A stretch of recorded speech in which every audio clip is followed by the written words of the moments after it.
আজকে আমি আপনাদের সঙ্গে শেয়ার করব দুর্দান্ত স্বাদের ফুলকপির একটা রেসিপি, যা কিনা চিকেনকেও হার মানাবে। গোবি 65 বা কলিফ্লাওয়ার 65।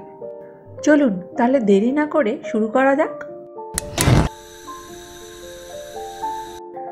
আজকের এই রেসিপির জন্য আমি এখানে একটা মিডিয়াম সাইজের ফুলকপি নিয়েছি, আর এর থেকে আমি কিছু ফুল কেটে বের করে নেব।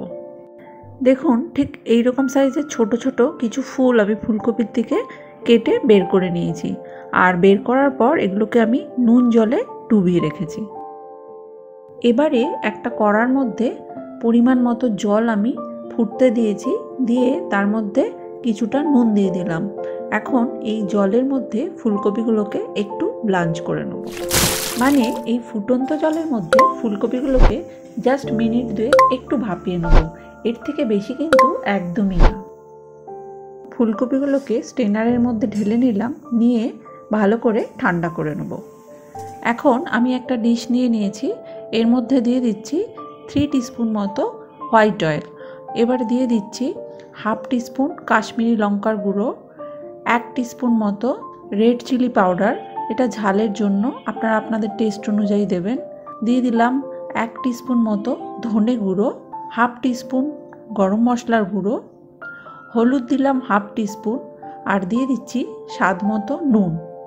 এখন দিয়ে দিলাম 2 টেবিল স্পুন টক দই, সাথে দিয়ে দিচ্ছি 2 টেবিল স্পুন চালের গুঁড়ো আর 2 টেবিল স্পুন কর্নফ্লাওয়ার, দিয়ে হাত দিয়ে খুব ভালো করে এটাকে মিক্স করে নেব। এখানে চালের গুঁড়ো আর কর্নফ্লাওয়ার দুটোই কিন্তু ইউজ করতে হবে, কারণ কি কর্নফ্লাওয়ার এটাকে সুন্দর বাইন্ডিং দেবে, আর চালের গুঁড়ো দেবে দারুণ ক্রিস্পিনেস। মাখতে মাখতে এটা একটু ড্রাই মনে হচ্ছে, তাই একটু জলের ছিটে এর মধ্যে দিয়ে দিলাম। এবারে দিয়ে দিলাম কিছুটা কুচানো কারি পাতা। এখন ভাপানো ফুলকপিটা এর মধ্যে দিয়ে মশলার সাথে ভালো করে মাখিয়ে নিতে হবে। কারি পাতা দিলে কিন্তু একটা দারুণ স্মেল আসে। যদি হাতের কাছে কারি পাতা না থাকে, সেক্ষেত্রে এখানে ধনে পাতাও ইউজ করা যেতে পারে। আদা রসুন পেস্টটা আমি স্কিপ করে গেছিলাম, আপনারা কিন্তু যখন এটা মিক্স করবেন তেলের মধ্যে মিক্স করে নেবেন। এবার কড়াতে কিছুটা হোয়াইট অয়েল গরম করে নেব।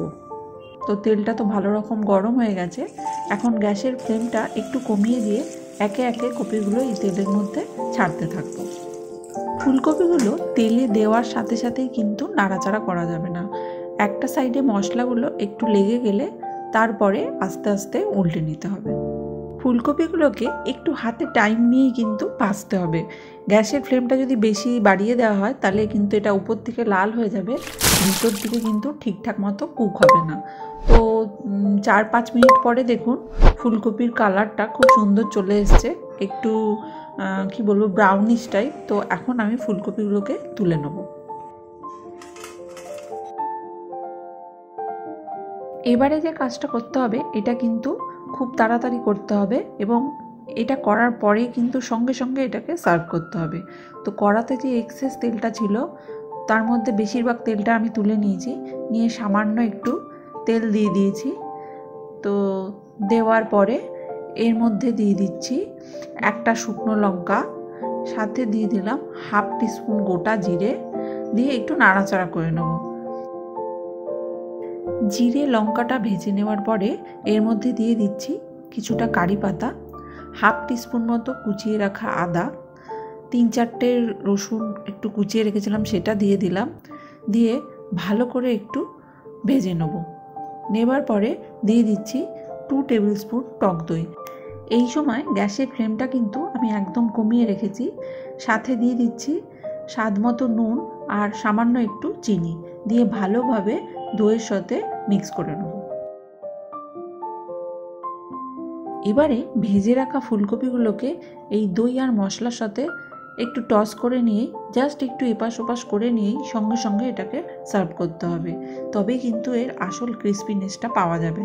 আর এটা যদি ঠান্ডা হয়ে যায়, তাহলে কিন্তু এর ক্রিস্পিনেসটাও চলে যাবে। এখন আমি গ্যাসটা অফ করে দিয়েছি, দিয়ে সামান্য কিছু ধনেপাতা এর উপর ছড়িয়ে দিয়ে ভালো করে আরও একবার মিক্স করে নিলাম। এবার এটা ঝটপট সার্ভ করার পালা। এখন এটা চা বা কফি কিংবা অ্যাজ এ স্টার্টার যেভাবেই খান না কেন খেতে লাগবে ফাটাফাটি। শুধু একবার বাড়িতে ট্রাই করে দেখুন, তারপর আমায় কমেন্ট করে জানান। এইরকমই কোনো ইন্টারেস্টিং রেসিপি নিয়ে আবার দেখা হচ্ছে নেক্সট ভিডিওতে। সবাই সুস্থ থাকবেন, ভালো থাকবেন। টাটা।